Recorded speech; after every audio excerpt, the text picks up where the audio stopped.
Which Valentino fragrance is the best? In this video we're going to break down every fragrance released so far and discuss the good, the bad and everything in between. There are some absolute bangers in this line and some to avoid, so make sure you watch it all. And with bangers like Core Fantasy, Born in Roma Intense and Uomo Intense, this turned out to be quite a tough one to rank. I will compare them, rank them and share my absolute favorite in this video. Let's start with the original Uomo. There are two versions of it and this is my second bottle of it. Uomo opens up with a bit of spicy and citrusy freshness and then changes into a softly powdery and woody scent with a dose of vetiver. Really classy, and I think it stands out in the line with a blend that's actually quite well balanced and nuanced. Its powderiness does make me think of some other powdery fragrances, but I do think it has a bit of uniqueness. And to me, its powderiness is of the softer kind if I compare it to a lot of other powdery fragrances. Performance is about average, and at least on my skin, Uomo is not a strong fragrance. I think it works well for both work and school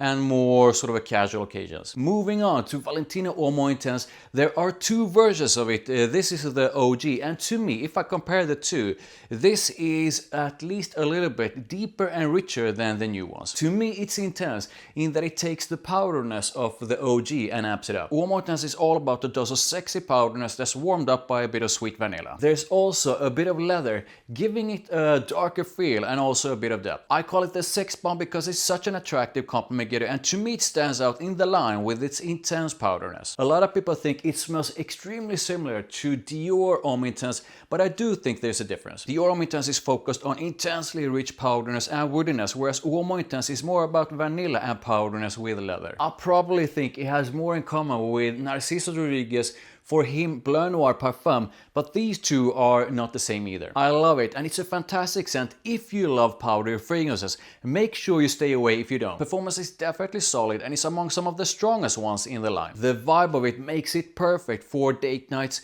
going out or special occasions. Moving on to Uomo Noir Absolu. This goes in a very different direction compared to the others, and it's basically focused on smooth sandalwood with a bit of smokiness from incense, a bit of spicy warmth, and the whole thing is balsamic and almost creamy. I'm quite sensitive to incense and it's gotta be done right, but this is one I think smells great. Together with the original, it's the most sort of sophisticated and elegant fragrance in the line. It's extremely well made and definitely the one in the line I think is the most niche-like. And I think that's probably why we have not gotten anything quite like it since. It probably did not sell as well as the rest. While I do think it's one of the most well-made scents in the line, I really don't reach for it that often and mostly use it for special occasions when I'm in the mood for this kind of scent. The performance is solid and above the average of the line. Its extremely elegant vibe does make it lean more toward formal occasions and special occasions. Uomo Acqua takes the DNA of the original in a more fresh direction with its mix of citrusy freshness on top of soft leather, and it's a bit powdery. Uomo Acqua has green tomatoes in it, which brings it a unique kind of freshness. But the green tomato note is a note you'll absolutely either love or dislike. I actually like it and think it's a cool fresh twist of the original's DNA. The performance is not good and Uomo Acqua is among some of the weakest in the line. Acqua is a fresh take on the OG and I do think it leans more towards casual occasions. The sort of a Born in Roma subline was created in 2019 with the release of Born in Roma. And looking back at everything that has been released after, it definitely feels like it started the Uomo line's more mass appealing direction. There's nothing like Uomo Absolu, Uomo Intense or Uomo Acqua after it. It's hard to argue with the results though. Born in Roma is a really nice and really easy to like kind of scent. Compliment getter for sure that a lot of people find very sexy. It's basically a mix of a fresh and aromatic opening and a dry down that's woody with a sort of a bubblegumish kind of sweetness to it that's balanced up by a sort of a salty touch. Some think it's overly sweet, but I do think that the sweetness it has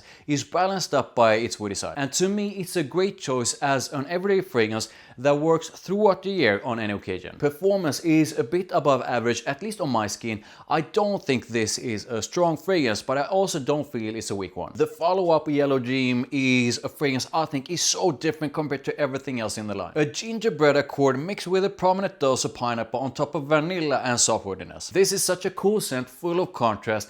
It's a bit fresh, but at the same time it's also a bit warm. And its freshness got a bit of a twist thanks to ginger. And the pineapple gingerbread combo makes it kinda unique, and everything is resting on top of a mass appealing dose of sweet vanilla. Yellow Dream and Core Fantasy stand out in the line as the two most fruity intense scents, and I do think it's a good choice if you love fruity sweet fragrances. Make sure you stay away if that's not your thing. I know some get great performance from it, but on my skin it's a bit above average. Yellow Dream's playful vibe does make it lean more towards casual occasions, date nights or going out. Core Fantasy came next, and it's also fruity and sweet, but in a very different way. Juicy fruitiness and sweetness from red apple mixed with tobacco, lavender and sage. So it's fruity and aromatic with tobacco, and it's a bit sweet. This is one of the most mass appealing tobacco scents a man can wear. And what I really like about it is the contrast of freshness and warmth with the use of lavender and sage, which brings it a fresh touch. It's a wicked compliment getter, and I smile every single time I spray it on. And I think it stands out with its cool mix of contrast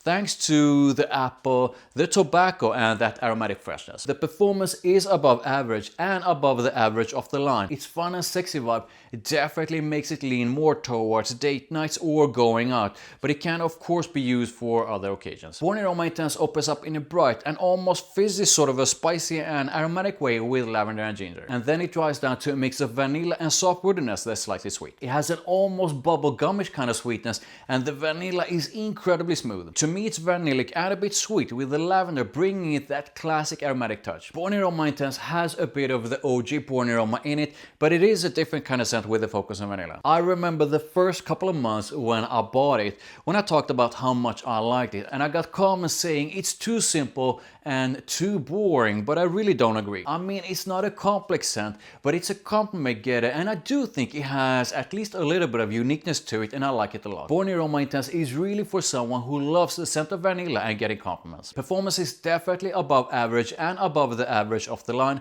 but I don't feel Born in Roma Intense is a strong fragrance. I think it works just as well for work and school as it does for date nights and going out. Next up is Rockstud Noir, which opens up intensely aromatic and fresh and dries down to a soft aromatic scent that's a bit ambery and softly musky. There's a bit of that sort of a classic Born in Roma sweetness to it, but that part is very soft. One way to view Rockstud Noir is that it's almost like a stripped down version of the original Born in Roma, but not as sweet and without its woodiness. I liked it from the start, but it has grown on me a lot since, and I do think it stands out with its intense aromatic freshness. The sage in it really pops in an intense way, and together with Born in Roma and Born in Roma Extradose, I think it's among those in the line that are great for every use. Performance is just above average, and I do tend to bring an atomizer with me to top it up when I'm out. Next up is Green Stravaganza, and this is the first Uomo that I actually was a bit disappointed with. I was super excited when I saw the notes of bergamot, coffee and vetiver, and I've actually worn this quite a bit to see if I would change my mind about it, but nope. It seems most love it, but I do think it lacks a bit of punch and it dries down way too fast. I'm gonna link to my Green Stravaganza review above, so make sure you check it out. It opens up a bit fresh, then the coffee comes in and the whole thing changes into a softly woody scent with a sort of a coffee-ish kind of scent on top. There are some aspects of it I kinda enjoy,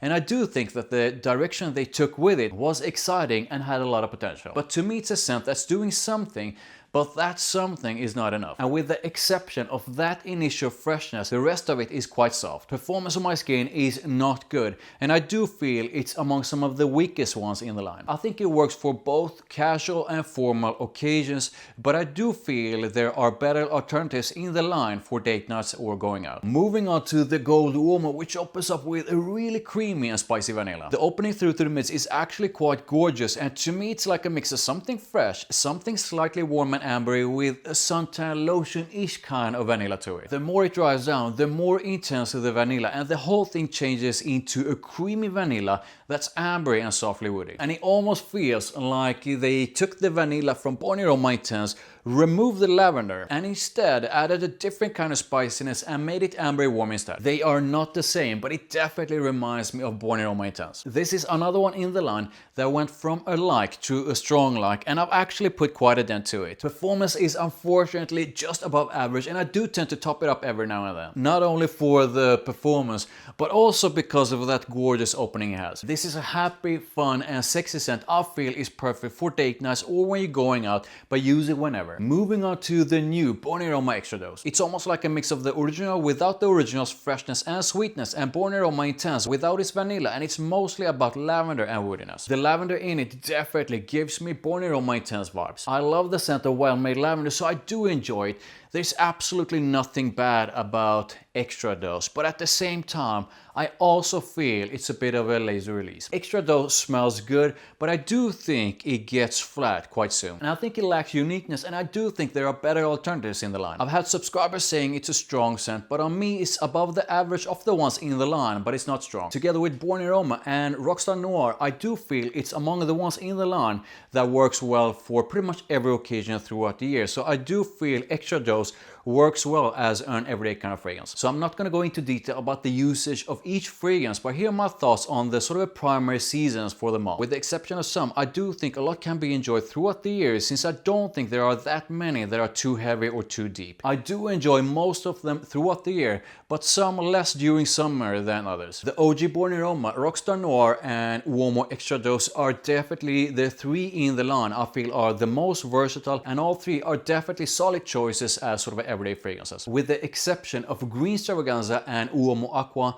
which I feel are the weakest in the line, I do feel most of them has sort of a similar performance. I do not think any of them are beast mode, and to me most of them are somewhere between above average and strong. So it's finally time to rank them. My least favorite is Uomo Born in Roma Green Stravaganza. After that comes Acqua. I do like it, but I like the others more. Next up comes Extradose. I do love lavender, so I do enjoy it, and I tend to use it as a sort of an easy reach everyday kind of fragrance. But among all these, it feels like a rushed release that lacks a bit of personality. Next up is one of the most well-made ones in the line, and to me stands out with its niche-like scent. And I actually do wish Valentino would try something like this in the future as well, but a bit different of course. But the reason why I rank it like this is because I actually don't reach for it that often. It's more masculine, classy and elegant than anything else in the line. But Noir Absolu is definitely more for special occasions, and I do tend to reach for the others more. Let me know in the comments if that makes sense. Do you have something in your collection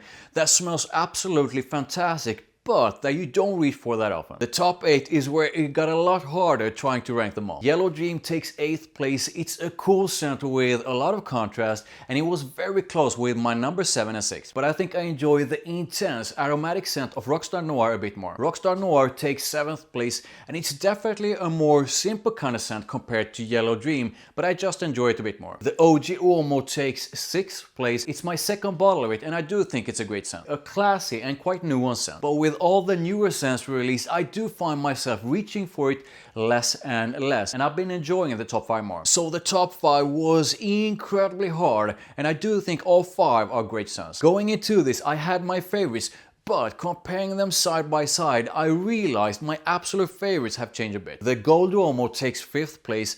I did not think I would rank it this high, but it has grown on me a lot. The opening through to the mids is a gorgeous one. There's this creamy and amber feel to the vanilla that I really enjoy. In 4th place comes the original Born in Roma. It's sweet, fresh and woody in a great way. I always smile when I spray it on, and I think it's a great everyday kind of fragrance that easily gets compliments. Top 3 are all bangers. We have the powdery Uomo Intense, the wicked Core Fantasy, and the fantastic Born in Roma Intense. Going into this comparison, I thought Uomo Intense would come out on top because it's definitely among some of my absolute favorite powdery scents. But comparing them side by side, I do realize things change a bit, and I do reach for both Born in Roma Intense and Core Fantasy a bit more. So I'm sorry Uomo Intense, it almost feels like I betrayed this fragrance. Now I still think Uomo Intense is among some of the best powdery scents out there, but within this lineup, I've been enjoying Core Fantasy and Born in Roma Intense a bit more. So in 3rd place comes the Sex Bomb. So it's between Core Fantasy and Born in Roma Intense. And if you're a subscriber, you know I enjoy both of them.